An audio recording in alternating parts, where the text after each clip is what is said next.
Congress is back in session, so we are bringing you a special Wednesday episode to lay out what they've got in front of them. We're going to talk about crime both in D.C. and in Chicago.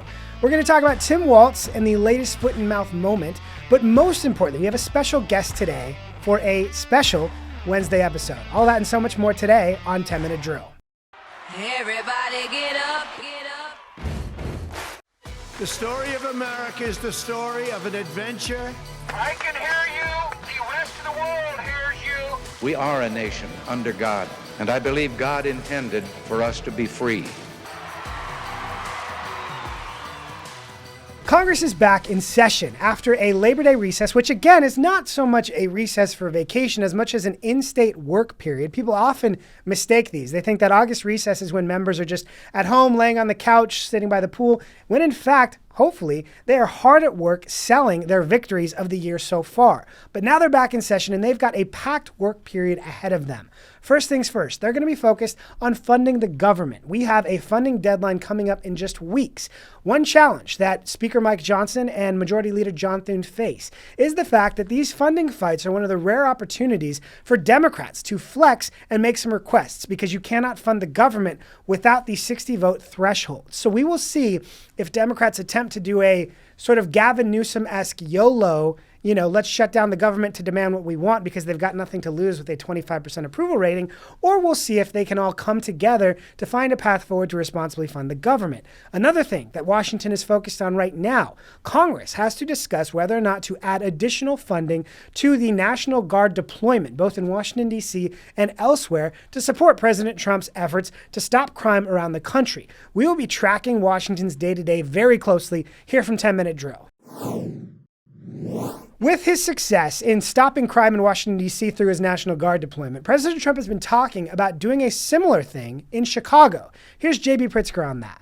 Just during the last week, I've been in neighborhoods across Chicago, from Bronzeville to South Shore to Chatham to Little Village. The president's absurd characterizations do not match what is happening on the ground here. Unfortunately, here's the news from Labor Day weekend. A violent holiday weekend. At least 7 people were shot and killed and dozens more wounded. But JB Sausages isn't the only person eating his words after that weekend. Here is Chicago Mayor Brandon Johnson. No federal troops in the city of Chicago. No militarized force in the city of Chicago. We're going to defend our democracy in the city of Chicago. We're going to protect the humanity of every single person in the city of Chicago. So as you hear Chicago Mayor Brandon Johnson talk about protecting the humanity of the people of Chicago, recall the fact that he is defending murder status quo in Chicago. He is defending the massive, massive violent crime problem they have in Chicago, and saying that the people of Chicago don't deserve to have the peace and safety that comes with extra resources that would come in and stop the murder. So they want to protect humanity, except when it comes to murder. And except when it comes to things like helping kids learn how to read and write at grade level, where Chicago schools are notoriously failing. If Chicago Mayor Brandon Johnson spent as much time trying to fix Chicago's failing schools as he's now spending fighting Donald Trump in trying to stop murders in his city, the kids of Chicago would all be rocket scientists. But here's MSNBC on this as well. I think that J.B. Pritzker should do something radical. I think he should pick up the phone, call the president. And as is common knowledge, when a Democrat has lost MSNBC, they've lost the argument. But just for good measure, here's one more clip of our friend JB Sausages from yesterday morning. 54 shot, 7 dead. Yeah. They're going to say the city's not safe. Would you ask your friends to ride the L after midnight, or after, 9 o'clock at night even, to come down to the city from O'Hare? Look, big cities have crime. There's no doubt about it. Last week, we talked about teachers' unions being exposed for giving $50 million in the dues they collect from taxpayer-funded teacher salaries to Democrat political organizations. And as your kids are returning back to school this week, this month, here's one more reminder that teachers' unions are focused on anything but schools and school performances. And today as we walk, we're going to fight a whole bunch of pharaohs. Whether it's Tesla or Target or velour. Not velour. But that's what Randy is focusing on. She's announced that the American Federation of Teachers is joining a boycott against Target, the retail store, not for anything related to kids, schools, students, teachers, but because Target is no longer engaged in diversity, equity, and inclusion, DEI, and using the hiring and promotion racial quotas they previously had. And as part of their joining this boycott, they're demanding that Target give $2 billion to the black business community, which is intentionally vague because it will likely end up going to more Democrat nonprofits like the $50 million that teachers unions just gave out to Democrat political groups. Once again, teachers unions will do anything but focus on helping kids learn to read and write. As with our special Wednesday episode, we have a very special guest. This is Nicki Neily of Defending Education joining us today. We're going to go to that interview now. Joining us for today's special episode is a guest that I am very, very fond of. This is Nicki Neily, head of Defending Education. She is perhaps the most important, highest impact operative whose name you might not have heard of. She now leads Defending Education, which I believe is the most important parental rights group that does both looking out for your rights as a parent of children in school or anywhere else, but also as a watchdog group, keeping an eye out on all of these different entities. She works closely with government leaders, with nonprofit groups, with the entire ecosystem of parental rights organizations. She's a good friend of mine, and I'm so, so grateful to have her. Nicki, thanks for joining us. Thanks for having me. This is very, very fun. We have not had a lot of guest segments, but I felt like you were a very natural fit because what you do is very fun to hear in long form, in stories, things like this. So first, just tell us, how did you get into defending education, parental rights, all of this? So I used to run a campus free speech organization called Speech First, and that was one, it was structured much the same way that Students for Fair Admissions was, a membership association that sued universities based on unconstitutional speech policies. I did that for a few years. I sued my alma mater. I sued my husband's alma mater. My children would not be legacies anywhere. But at the beginning of the pandemic, I had a lawsuit queued up in the Fourth Circuit, and it felt a little bit petty to sue universities over free speech when students literally went home for spring break and could not go back and get their stuff. And then, it was kind of a weird spring. We were all washing our groceries and stuff. And then fast forward a few months to when George Floyd was murdered. And all these school districts started sending out all district emails saying we're so systemically racist, we commit to being an anti-racist school. And I got all these text messages from my friends back home. I'm from Chicago. All my friends are Democrats. And they said, I feel like, is the district calling me names? And I think back to when you and I were growing up. We didn't get emails about the Gulf War, or the Challenger explosion, or I don't know, faxes, pigeons, whatever. And so, we started to see schools really start to insert themselves into the political dialogue, which was interesting to me. For me, the thing that really flipped the switch and made me want to jump from doing higher ed to K-12 was the Wall Street Journal did a profile of a superintendent near a city where I grew up, Evanston, Illinois, where Northwestern is headquartered. And he said that fall he was going to open schools for in-person education for black and brown students before white students in the name of anti-racism. And I remember screaming at my computer saying, you can't do that, that's unconstitutional. And then I thought, this is the next frontier. It's K-12. Let's do this. So I feel like we were talking about this before we started recording. My 3-year-old started preschool today. I'm a little bit far out from where I need to worry about the politics in the classroom, but I still think about that because I live in Fairfax County. My kids are going to go to Fairfax County schools if we, go to public schools, and that's terrifying to me. What is the scariest, craziest thing you've seen in digging into this in the last few years, just off the top of your head? I think the National School Boards Association, in 2021, when they had pretextually worked with the Biden administration to declare parents domestic terrorists, that was sort of astonishing, right? Suddenly we had the FBI having a threat tag looking into parents that were raising valid questions about why schools were closed, why masks were, being used still, et cetera. That was really astonishing to watch the full weight of the federal government come down on critical parents, particularly it was an off-cycle election year. That was really, I think, one of the things that propelled Governor Youngkin to victory. 100%. So that was astonishing. But you look at some of these lesson plans. In Fairfax, there was a school that had students play privilege bingo. One of the squares on that was military family. My brother was in the Army. My brother is buried at Arlington. It is not a privilege to wait every morning for a knock on the door for 18 months during that period. Things like that are crazy. There was a district in Connecticut that had children do an exercise called Pizza and Consent, where you had to draw a pizza and then put on the side what the toppings would correspond to for your different kinks. I mean, like, this is asking, 7th graders, 8th graders to say, like, pineapple equals blank. And just, I'm a grown-up and I didn't want to hear about that stuff. Grizzly, it's like a little bit much. And so Jeez. it's the sex stuff, it's the race stuff, it's the teaching kids to hate each other. Yep. And at the end of the day, right, we want students to be treated as individuals, not as members of an identity group. So you guys are a phenomenal machine in finding these and blowing them up, in sort of encouraging other parents to ask questions and look at documents. What's the process for a parent who might see this crazy thing their kid brought home and sort of bringing that to you guys and getting that all sort of, blown up? Yeah, I mean, this is very much a see something, say something. So we have a tip line. People send us stuff.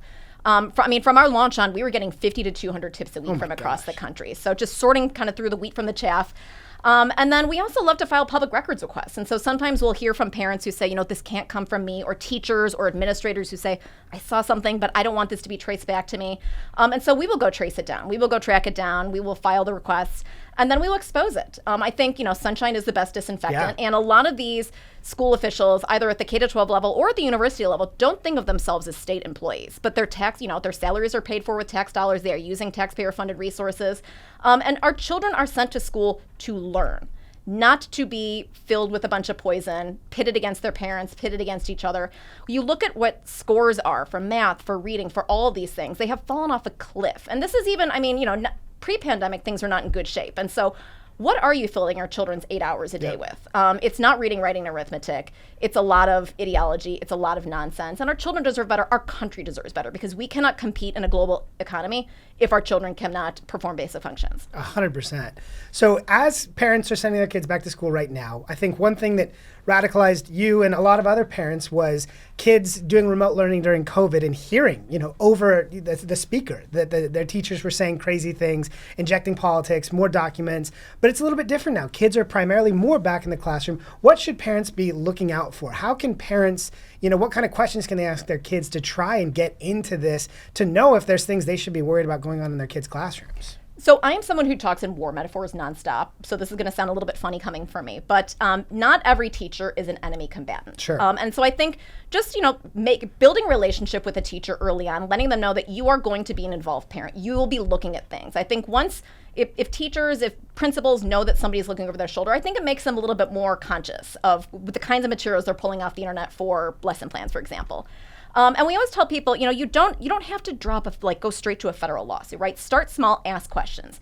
Teachers are overburdened with regulations, they're overworked, they're underpaid, all of these things. They have a lot of crazy mandates that are being pushed on them too from the state, fortunately not the federal government anymore, but they have a lot that's on their plate, because teachers right now they're an emotional support animal, they are a punching bag, they are a gender support transition counselor, they are supposed to be doing, managing all their children's emotional needs in addition to teaching math and whatever. So we tell people, ask questions of the teachers. Sometimes maybe they'll just grab something and not think that this would be offensive. But if you don't get the answer you want, escalate it. Go to the principal. Then from the principal, go to the superintendent. From the superintendent, go to the school board. And what we find is just, frankly, a lot of people don't know how the system works. Even many school board officials think that they work for the superintendent. Absolutely not. It's the other way around. But at the end of the day, you are the consumer. You are the taxpayer. They are accountable to you. And so ask questions. And if you don't get the answers you want, come to us. I am always happy to be the bad guy. We are always happy to dog somebody out if they are acting improperly, if they're using resources improperly, or if children are being treated badly. I love that. When you talk about how not every teacher is an enemy combatant, and we talk about who should be looking out for the teachers, one of the people that we continue to find out is not looking out for the teachers as much as they should be are the teachers unions. They have gotten very political. You guys had a very, very explosive report come out just in the last few weeks about teachers unions and their politics. What can you tell us about that? Yeah, so one of my coworkers dug through unions' LM2 forms. All unions have to file a bunch of paperwork with the Department of Labor every year, just looking at what their expenditures were. So over the past 2 years, 2022 to 2023, and then 23 to 24, what the AFT and NEA national chapters were spending their money on. And so you see donations going to things like the Trevor Project, the Center for American Progress. As you said, nakedly political organizations that are not focused on excellence in the classroom. And you see that, frankly, playing out in how a lot of these union programs are run. Every year at the NEA and AFT annual conference, there are resolutions that are brought to the floor by all these delegates. And so you see them voting on pro-Palestinian resolutions, abortion resolutions, Ukraine, Medicare for all, things like that. A couple years ago, they actually voted down a resolution that would recenter the union's focus on student achievement. And so, I mean, talk about putting your money where your mouth is. Their money and their mouths are going towards activism, not towards education. Kind of a quiet part out loud. And even on that note, just today, as we're recording this, the American Federation of Teachers and Randy Weingarten announced that they are joining a boycott against Target, not for anything germane to students, but because of DEI. Yeah, I mean, again, she wants to do everything except for educate children. And I think that's why it's such a slap in the face for families when you think about all the effort that we put into getting our kids ready for school, sending them to school, trying to be supportive, helping them with homework, and then you find out that what are teachers learning during their professional development days? You know, why is the union skimming part of these teachers' dues off? Not to go, advocate for better treatment or better benefits, but for nakedly, stuff that families don't agree with for the most part. It's shocking to me, but also not shocking, right? We've gotten used to this idea that all of these different sort of lefty aligned groups, whether it's teachers unions, whether it's dark money nonprofits, whether it's USAID, all have some sort of tie that just make that their goal, their North Star is Democrat politics. And it's heartbreaking to see. How can people learn more about you, learn more about what you're doing, send a tip into the tip line? What's the best way to sort of engage with defending education, the important work you guys do? Our website is defendinged.org. So all the resources are there. We have a map where we put all the incidents that we have come in through our tip line that we have obtained, where we fact check everything. People can sort by state. They can find resources because we want to empower people. We want to give them the knowledge and the tools they need to be better advocates in their own children's school. This is not a one-size-fits-all solution. Education is fundamentally a state and a local issue. And so how you change something in Taos is different than how you're going to change something in Tulsa.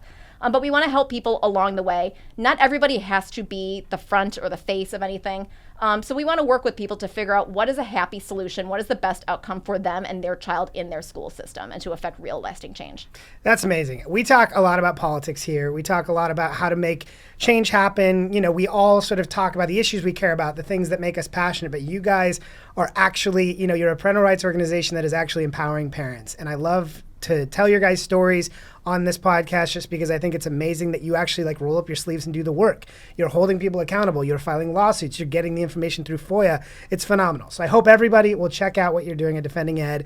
Thank you for joining us. Thank you for all the work we do. And we will have you back anytime you have another amazing update like this because it's so important. Thank you.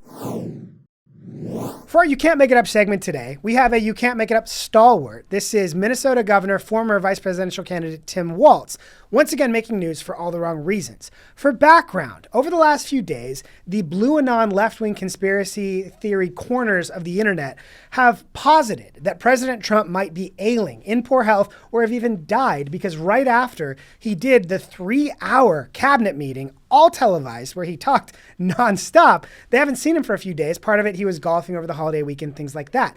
But they have been hypothesizing that something was wrong. Here's Tim Walz. You get up in the morning and you doom scroll through things, and although I will say this, the last few days you woke up thinking there might be news. Just saying.